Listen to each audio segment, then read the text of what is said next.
Paul.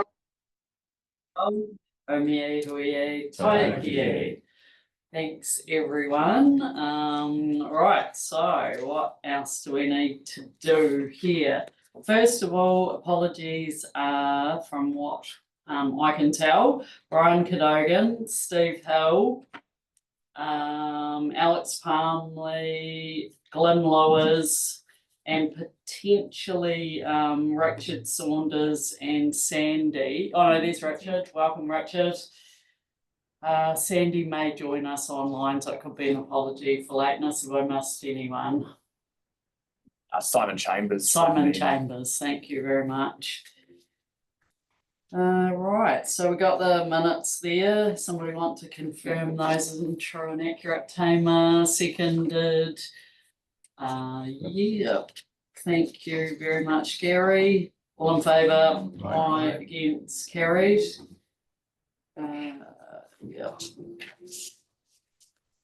Action register was there, but was just that we had undertaken an action to appoint someone into that role, so that was good. We're on to 7.1, the group manager update, which you've all got there with the appended reports as well. Over to you, Matt. Yeah, kia ora everyone. Just stepping through this report, just for a noting on the work plan update and noting the actions currently underway with the severe weather event after action report. Working through MSIP, Emergency Management System Improvement Program, that's still working at pace. We've had a workshop with NEMA in the last quarter.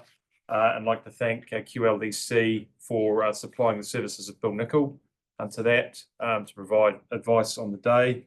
It was well received. Just also want to note there's a current review for Section 33 of the National Plan Order that relates to claims in a welfare context and an infrastructure context. That work is happening at the moment through your respective welfare managers locally and for us regionally.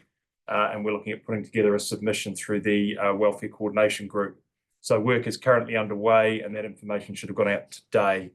Like all things at the moment, there's quite a tight turnaround with that information.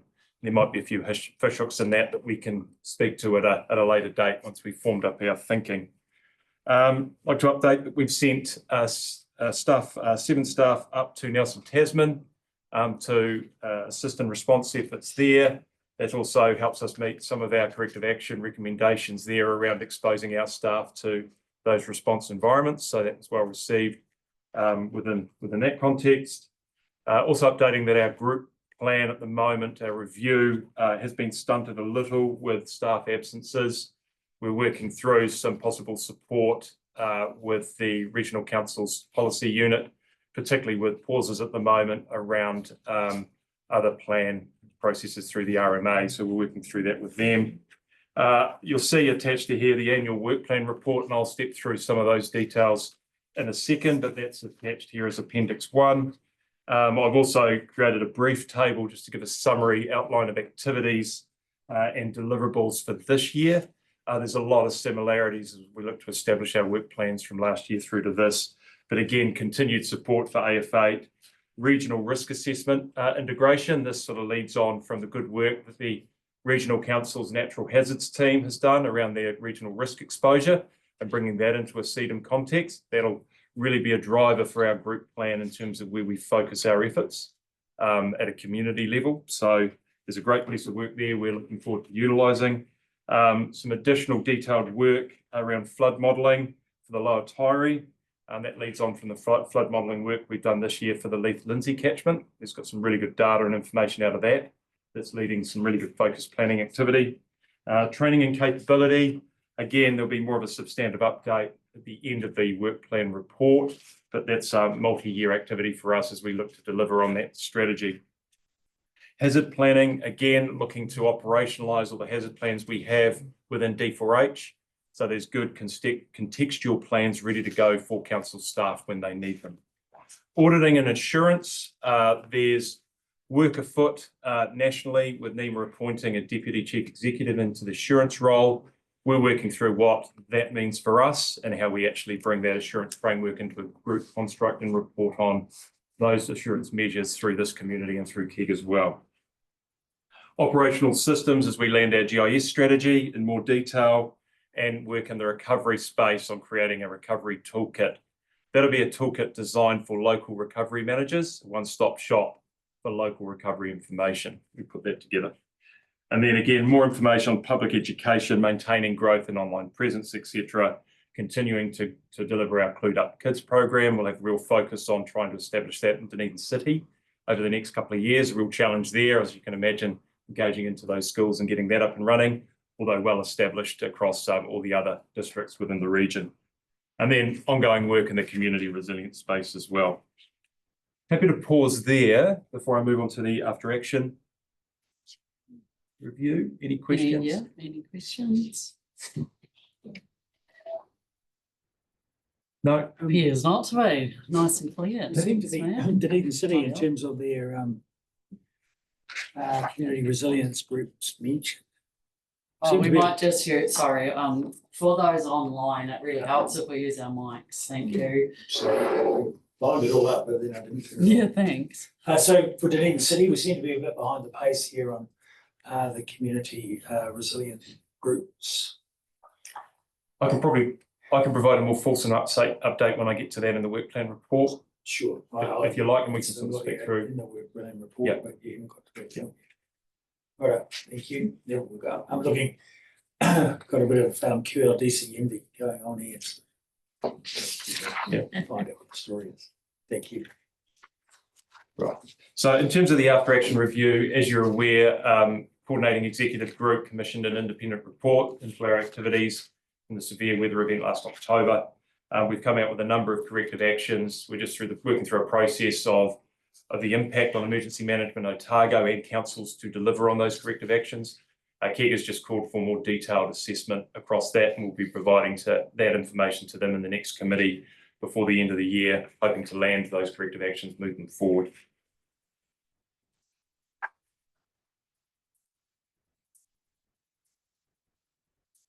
That makes up most of the substantive information out of my report. If there's no questions, I'm happy to move on to the annual report. Great.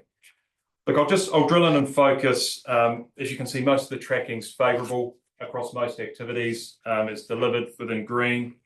Just noting the training capability strategy on page 32 and the community resilience strategy on page 33. Look, they are ongoing multi-year strategies. So we're reading those as ongoing activity. We haven't closed that out. I think that'll be to a case where it's going to be completed. There's always going to be a work in progress. Just focusing on the group assurance framework on page 35. As I'd mentioned earlier, NEMA are in the process of establishing a more comprehensive assurance framework under a Deputy Chief Executive. We want a deeper understanding of what that means before we establish any assurance framework within the region here. But just noting, obviously, that's going to be an area of focus for this next 12 months. You'll see that a lot of the metrics that we're reporting on will be incorporated in that assurance framework, but it'll be a more comprehensive report across all facets, across the 4 Rs, and that broader framework that'll be coming to this committee later in the financial year. Hopping into training overview, really considered effort from the team in the last quarters, just under 200 hours of training delivered. I'll just note to this extent, we're going to be developing some new metrics in this area where we can start to articulate training uptake. At the moment, as an example, we might send out 10 or 12 or 15 invitations for training. And then at the moment, across some of the training opportunities, we're getting a really, really low uptake. So we sort of just want to start communicating that and hopefully with a view of getting that activity prioritised in some context if we can with council staff. It just gets a bit of bang for buck in terms of our training service delivery as well. So we'll be just trying to communicate some of that uptake, and it'll just be as a percentage of training opportunities offered versus actual uptake.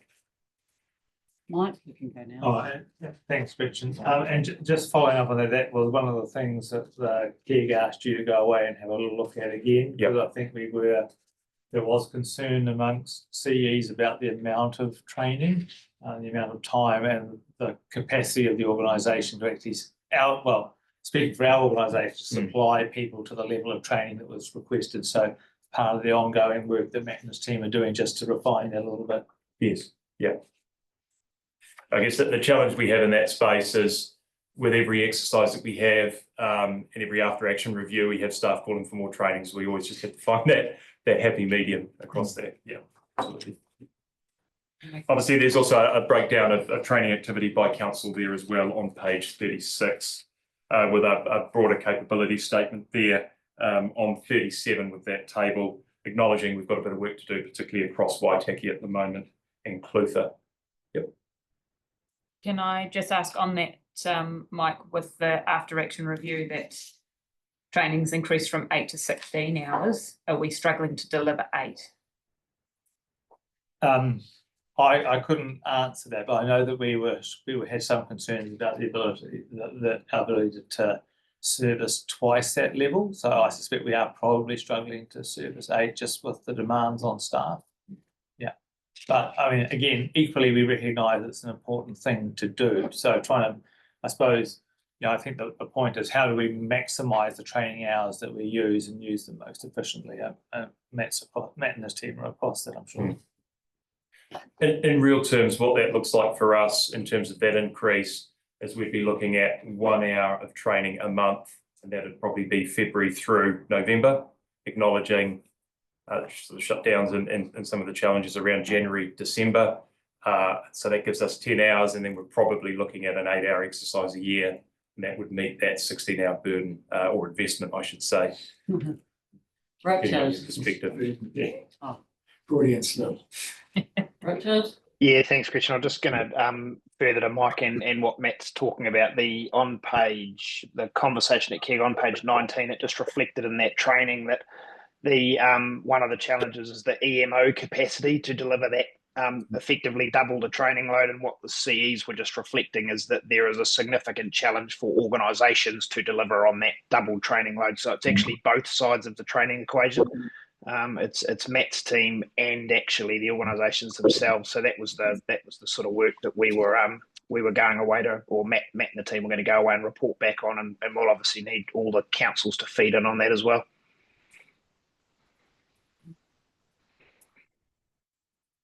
Yep. Great. Stepping into the community engagement activities, you can see a lot of general engagement, particularly focused on hazard awareness, and then more focused activity with community response groups in the enablement capability space as well, with current tracking around that.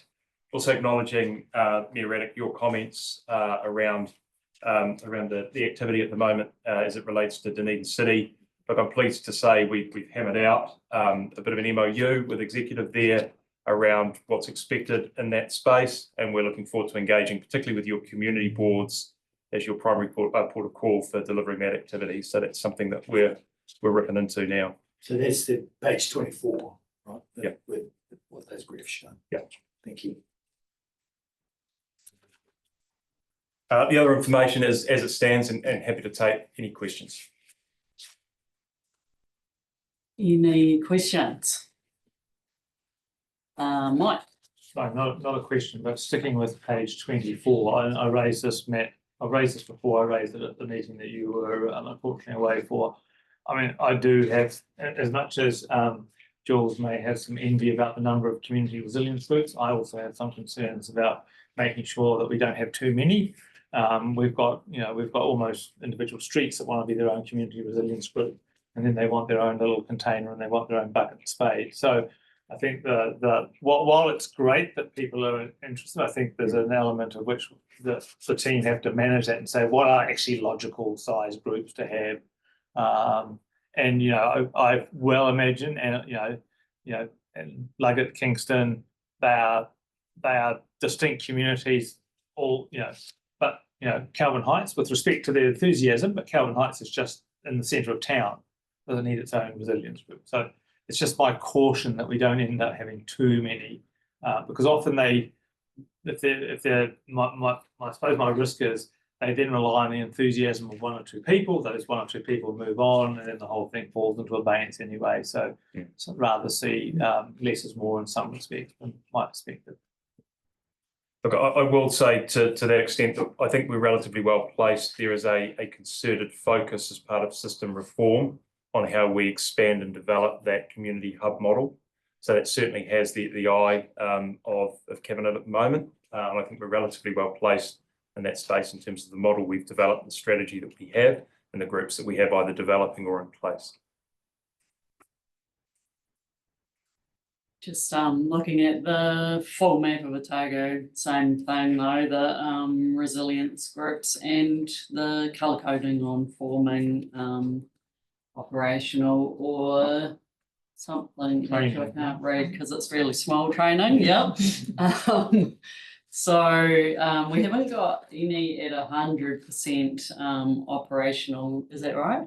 And Yes. just wondering about why, well, yeah, just is it a timing thing or is it a metrics thing that it's really difficult to meet the requirements and so in- strategy? Yes, and in many of these instances, groups are there or thereabouts. We're still to develop a health and safety module, and that's part of the broader strategy. So once that module's been developed, we can then deliver that in the community, and that'll bring most of those community groups to 100%. Yeah. So at the moment, it's on us to develop that training package. It's a priority for this year. Once that's been delivered, we'll be able to move many of those groups to fully operational. That's great. And maybe just follow up on the point Mike talked about community resilience one.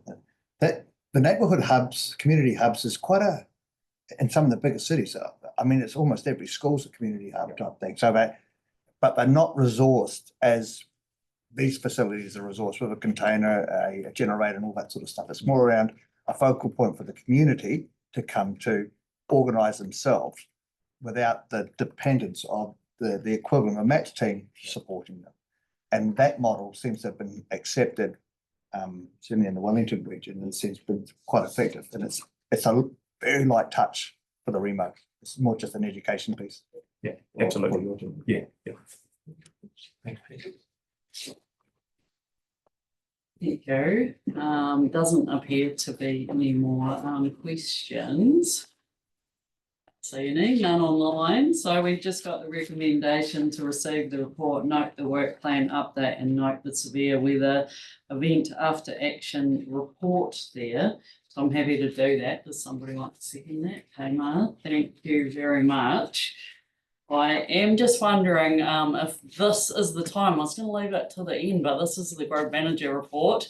So just reflecting on all of the work that has gone on over the last year, and it's also coming to the end of the triennium as well. So the end of this joint committee too. So just a few thanks. And yeah, so just first of all, wanted to thank the joint committee for all the work that has gone on and coming together.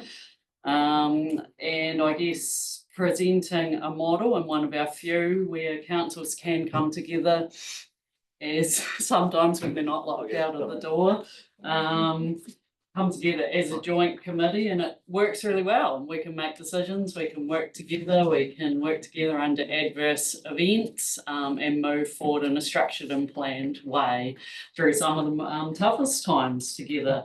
So that sets a really good model for us in a broader context as well. We also had to have a shared service agreement through this, which is really important as well. Again, illustrating multiple parties coming together and making it happen. To the CDEM staff, this is a really good report. So thanks for the structure of the report. But what is more important, obviously, is the content of the report and all of the work that you are doing in that readiness, response and recovery setting. Operational capacity has been significantly strengthened, and we're able to offer help to other areas as well, which is fantastic to see. Good to see the report there follow up on response to an event as well. Page 12 was full of, every time on these reports we have a whole list of acronyms because these are the parties that we work with, and there's hundreds of them.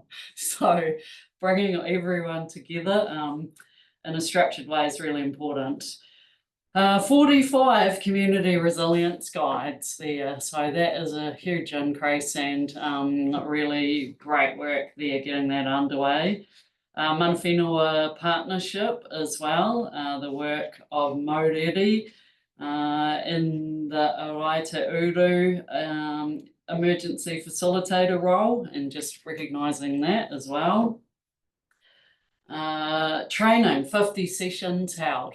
That is a lot of sessions. Well done as well. Good work, team. That is awesome. That's not just 50 sessions, that is hundreds of people out there who have been participating and interested in being trained.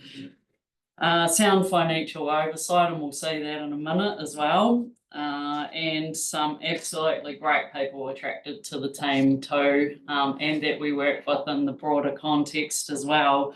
I've mentioned our CDM staff, Mauriri, NEMA as well, and the relationship that we have there, which continues to grow, and as we plan forward as well as a country, but also in this region, and the partnership and feeding information back and through that structural change that's happening there, but also on the ground too. When we've got something happening in Otago, we can rely on working together really well. So thank you as well. Over the last year, we have had to call on that as well.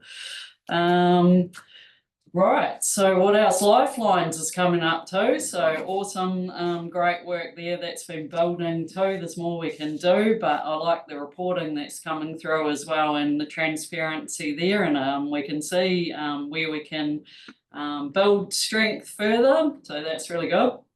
And the KEG as well, and the report there. So yeah, local government is not always praised, but often we are in this space. So I feel really proud of CDEM and the work that we have done. So I was going to leave it to the end, but in case anyone leaves early, or I thought I'd cover it now. So yeah, thank you, Matt and team, and everyone else that we partner with as well. Thank you. Yeah, anyone else like to say anything before I just put that? Okay, we'll put it then. All in favour? Aye. Against? Carried. Thank you. We're on to the finance report. 7.2. As I said, good result. Yeah, go Matt. So report for your noting, just also acknowledging slight increase in terms of the amount recovered by the targeted rate, up 9,000. Income that was unbudgeted from the Tertiary Education Commission of 63. Leaves us with a net positive variance for the year, despite some unbudgeted activity, noting the severe weather event of about 113,000. So still operating at near to the baseline there. Happy to take the report beyond that as read and take any questions that you may have. Any questions? Should be fairly clear there, I think. Oh, okay, we got the recommendation to note the report. Somebody want to do that? Mayor Tamer, seconded Mayor Jules. All in favour? Aye. Against? Carried. Thank you. 7.3 is Lifelines. Mel is the author of this report. There you are, Mel. Welcome. Good afternoon all. Thank you, Chair, and hello, Mayors. I'm happy to take the report as read. I'd just like to note this report is a bit more robust now. I've put in multiple paragraphs in the discussion section to outline the 5 objectives of the group going forward between 2025-26. The generator management plan is now in draft mode. There may be a potential hold up with the data requested from NEMA, who have pushed it onto MB for fuel station business continuity planning and their resilience. Also, I'd like to have a request for the councils when we are updating the Otago Lifelines Geographic Information Systems viewer, would like more detailed, robust data sets regarding their 3 waters and their roading infrastructure to use for impact assessments and consequence analysis. Happy to take any questions. Thank you, Mel. Any questions? Tamar. Thank you, Mel. I just had one around the Otago and Southland fuel plan, which is being due for update, and a request has been made to the fuel sector. around some data from there at a NEMA level. Mhm. Have we got a time frame or anything like that on the fuel plan? One moment, we'll be in liaison with the Southland group. I'll just bring up the time frame. I believe it will be, we would like to have it approved and signed off by end of Q4 next year, but we will be commencing it in Q2 with the initial review and alignment with the National Fuel Plan as well. We also have colleagues in different regions of New Zealand. We'll be looking at their fuel plans to see what we can utilise rather than recreating the wheel.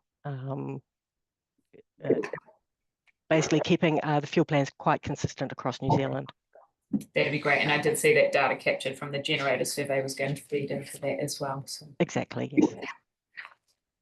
Mike. Thanks, Mel. A question. So, is Lifelines having any input into, and I, for the life of me, can't remember the official name, but the review that's being carried out by Aurora and Transpower of electricity supply into Queenstown?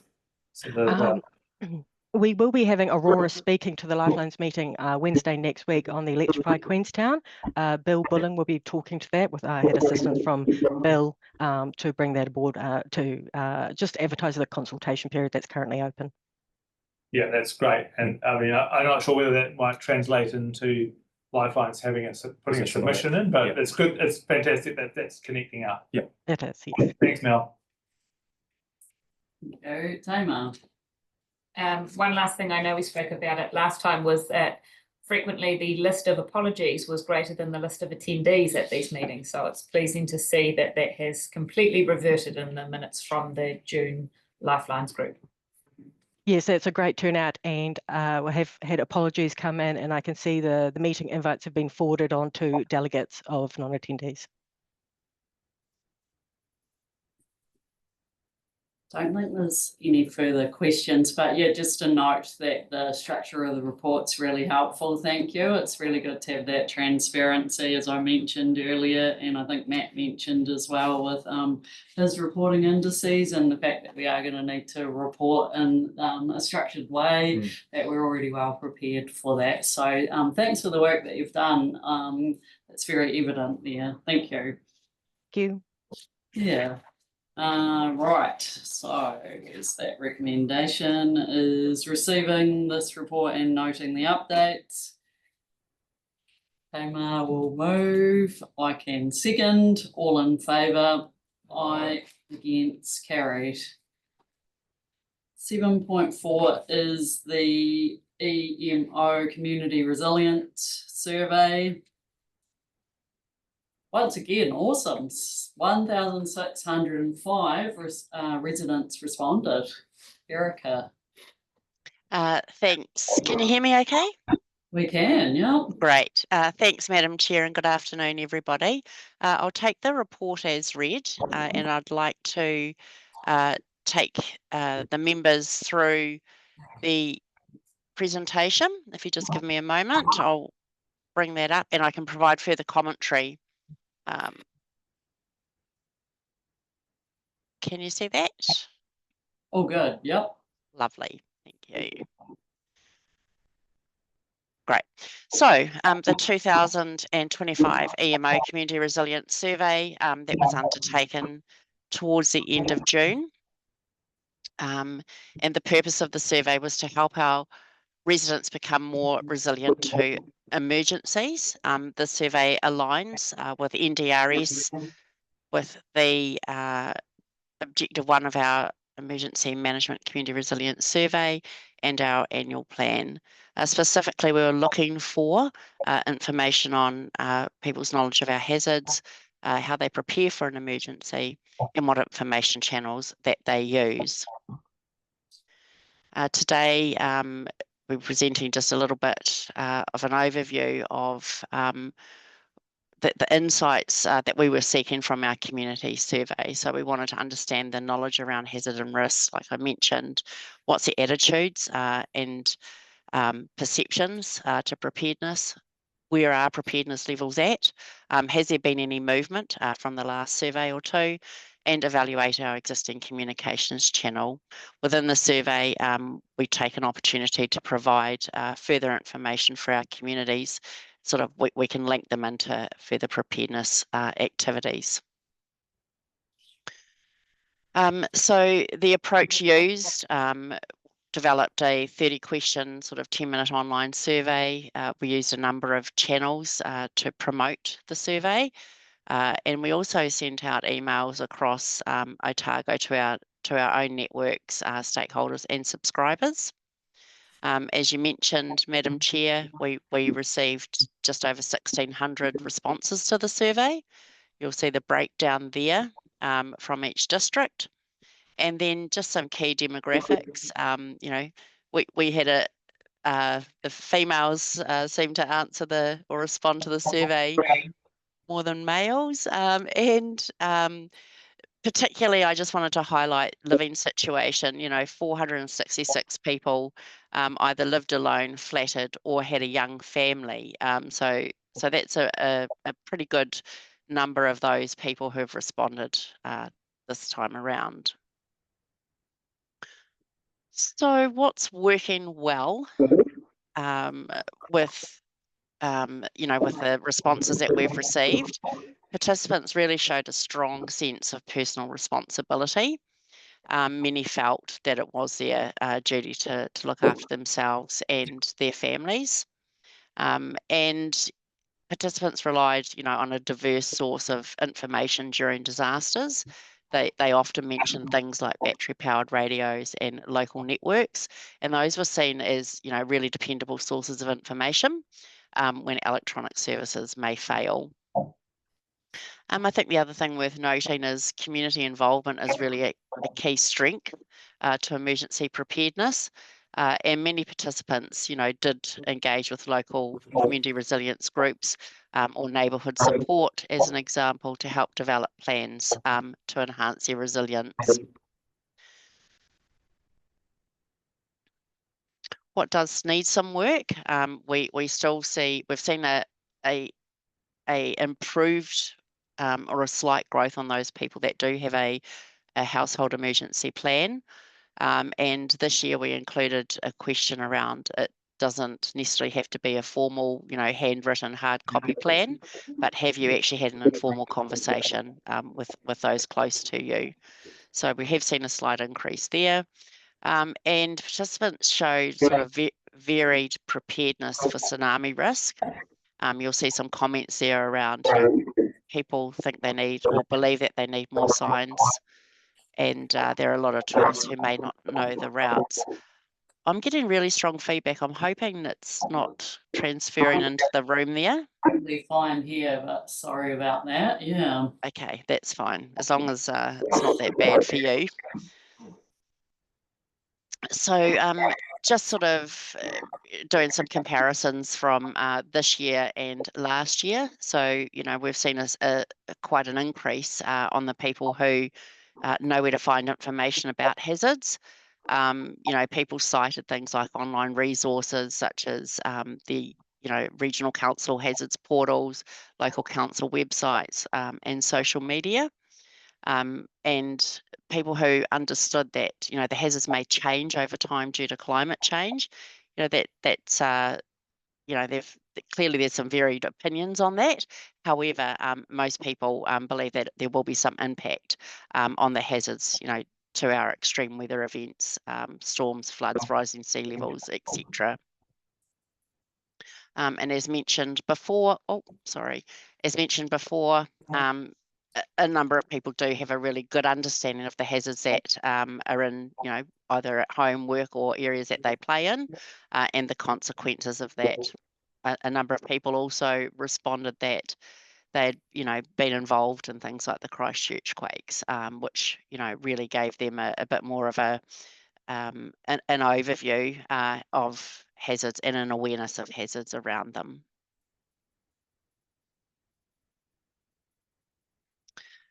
So AF8, we support, as in the group supports AF8, and specifically, you know, we have a significant investment in the AF8 program, and we wanted to ask some questions around if people had heard about AF8, and clearly, you know, that's a huge number that have. We delivered 3 roadshows across different districts in Otago this year, so that is also helping getting the word out about AF8, preparing for it and the impacts that it may have. A number of people commented about how prepared they are becoming because of their knowledge of AF8. So if we move into the personal preparedness results, you'll see that there has been that slight increase for those that do have a household plan. And although that has led, there's also the slight decrease to those who are prepared for an emergency event. Respondents highlighted, you know, things like cost of living, financial constraints, you know, and the unpredictability of emergencies may impede them being a little bit more prepared than what they should be. And those who are prepared for at least 3 to 7 days has increased slightly as well. Information channels, we asked questions around where would they find information, and I mentioned at KEG meeting a few weeks back that, you know, emergency mobile alert, you'll see that that's got a very high percentage sitting alongside radio. It's one that is not an information channel as such, and clearly there needs to be a bit of a review for next year. But in saying that, radio, websites, social media continue to be the main ways that people get their information during an emergency.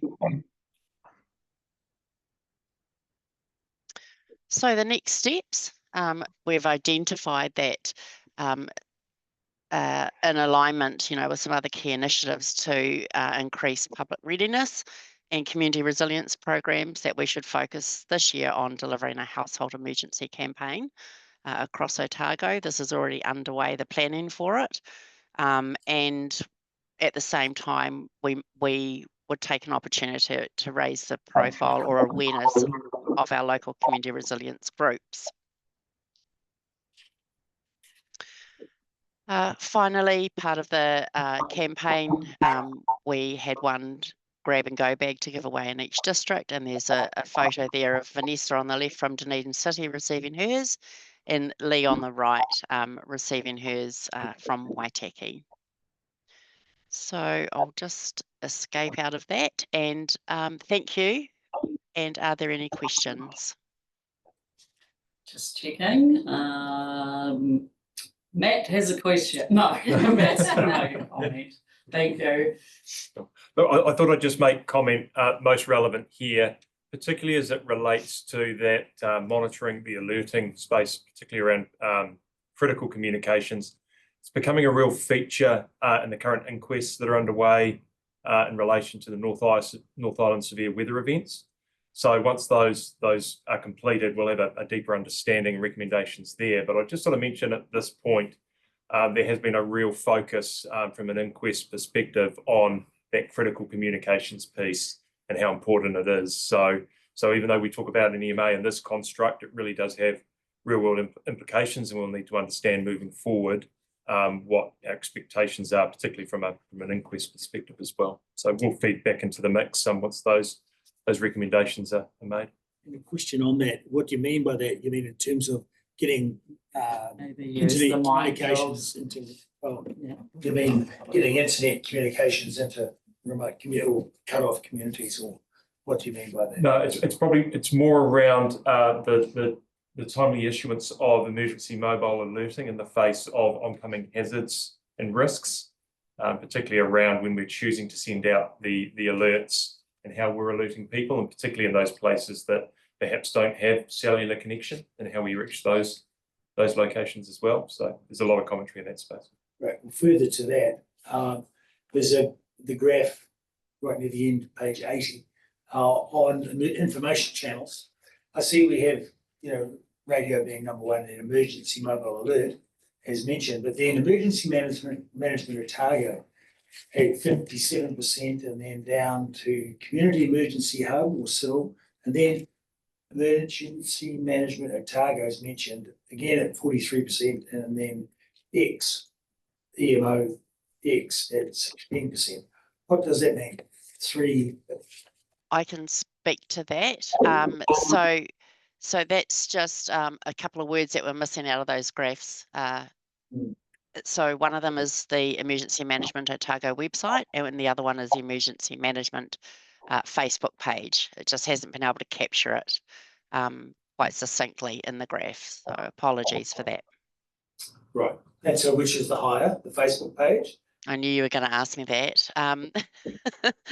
Give me just a second, please. And I will need to find that. Yeah, off the top of my head, it was the Facebook page. Yeah, that was just, Wow. yeah, it was my expectations. That's fine. Thank you. Mike? Thanks, Erica, and great survey and great responses. Question I've got is just getting a sense, in a practical sense, from the work that you do in this space around what's the, I was going to say, the innate level of preparedness that people have. I mean, we're a rural community. Rural communities are often by nature much more self-reliant.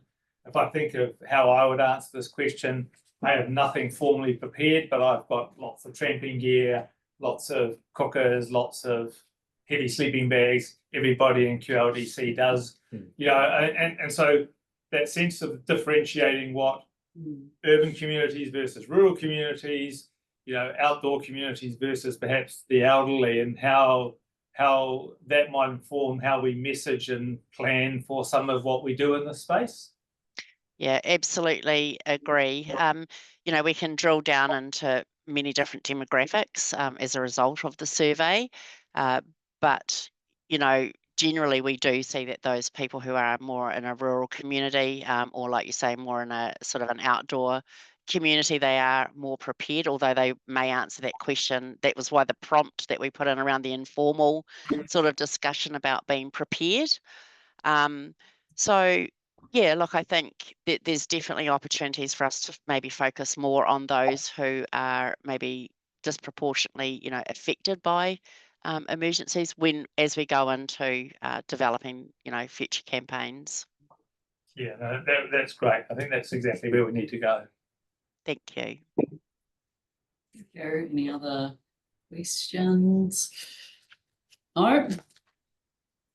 Hey, well, once again, thank you for an extremely successful survey result there, which is no doubt extremely representative. That's a great result with 1,600 responses, and good to have a couple of people pick up some emergency bags there too. Great effort. And yeah, really valuable data. So hopefully you can be using that and reacting accordingly. And you've already outlined some of the examples of where that'll be happening. So well done. We are just receiving this report today. Tama, you're happy to move that. Gary is going second. All in favour? Aye. Against? Carried. Thank you. Thank you. It's also 7.4, I think, but it is the NEMA update. Yeah, thank you. And kia ora tātou, Sean O'Halloran, Senior Regional Advisor at NEMA. It's great to be with you all, and just want to thank you all for your warm welcome. Matt's already touched on the Section 33 consultation piece, which was the only supplementary that I had to the submitted report. Happy to take that as read and to take any questions. Right, yeah, good opportunity. If you have got any questions around the emergency management bill and where it's up to, and also the investment and implementation roadmap. And what else have we got there? A couple of other matters as well. Any questions? Emma. I would just note that, like you, we thoroughly understand what it means to have to continually rejig your work program in line with changing government expectations and timeframes. So it's good to keep updated on this. Thank you. Absolutely, thank you.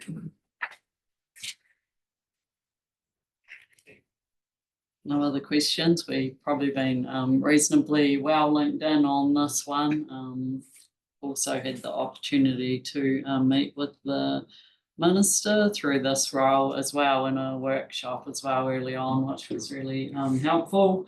Great to have those channels open at this level, but I know that Matt, you've been working as well really closely. So yeah, feeding back where we're at. But yeah, we're quite looking forward to having some of this coming out really soon, and hopefully yeah, just setting a bit more structure and I guess certainty for us all as we go forward, and I think it's going to be really useful. So thank you, and thanks for coming along and for the ongoing relationship. Thank you. You're looking forward to it. Good. Anything else? No? Right, well, I think we have today in the agenda that we're receiving this report, but I'm not sure if we normally do from NEMA because it is an email report, but happy to move anyway. Tamar and seconded Jules. All in favour? Aye. Against? Carried. Okay. This is the key report, which you've all had. Steve is an apology today. So Matt, are you presenting this one if there's any questions? Yeah, so look, I'm Yeah. happy to take it as read, take any questions, also noting I wasn't at KEG either, Oh. so I might Okay. lean a little bit on Michael Richard, Yeah. who were in the room at the time, but happy to take any questions. Thanks. Is there anything noteworthy we know? We have read it, so yeah. I mean, I think we've covered up a lot of the things today in the substantive papers that we covered at Keith. So I think you've actually given Keith's agenda a pretty good hearing, actually. That's great. Recommendation is receiving the report. Tamar and Jules, once again, thank you. No comments, no. Okay, all in favour? Aye. Against? Carried. We're turning through the agenda items, which is very good on a Friday afternoon. So 7.6 is appointment of local controller. Matt. So report before you now to approve an appointment for Bill Nicol as a local controller for Queenstown. Obviously, there's a short bio within the paper documenting skills, knowledge, experience to undertake the role. And from a personal note, happily endorse Bill and his skills that he brings to this role as well. But happy to take any questions. No questions on this one. Just, yeah, really good to get a good calibre of controllers coming through and continuing to. So, yeah, well done. That's awesome. Once again, this one's the one where we do actually have to not just note, we are approving the appointment of William Nicol as local controller for the Queenstown Lakes District. Gary's happy to move. Jules is happy to second. All in favour? Aye. Against? Carried. Which does bring us to the end of the agenda and the end of meetings for this triennium. So thank you once again for all the hard work, and to the teams out there online at the moment as well. Thanks heaps for joining us today. Hope you all have a great weekend. And I will close with karakia. Madam Oh, Chair, sorry. if I could just make a wee comment, and it's really in acknowledging that this is my last CDM meeting, and it's been a really great group to be part of. I think it's one of the areas of activity that the councils and mayors, it's underestimated. I think the importance of what we do, and the role that we need to play, and the leadership we have to show for our communities. And luckily, it's probably, we don't have to deal with these things very often, but when we do, it's really important. And just acknowledge Matt and his team for all of the professionalism that they bring to the organisation, and all of the work that has to go on in the background. So just acknowledge all of you. Thank you very much for all of that, and wish you all the very best, and may you never experience AFA. Thank you very much, Gary. Thank you for your work, and Mayor Brian Cadogan as well for obviously everyone else's as well, but you will be retiring from the role of Joint Civil Defence group. So thank you very much for all that you've added and all of those times that you have had to support community through adverse events. So yeah, as I said earlier, I think it's a time when we do come together as local government, we work together, and it brings out the best in us during some of those really challenging times. So yeah, it's a pleasure to be able to work in this area, and we gain a lot of resilience and strength through doing that spins out far wider than just adverse events, as people might immediately leap to. It builds that fabric of society that spreads out much wider. So yeah, it's really important. Any other comments then? Sorry, I was about to close too soon. Okay, I will go to Karakia. Kia tau te rangi Māori e ki runga I ngā iwi o te ao. Let peace reign on all the peoples of the world. Thank you. Kia ora. Kia ora.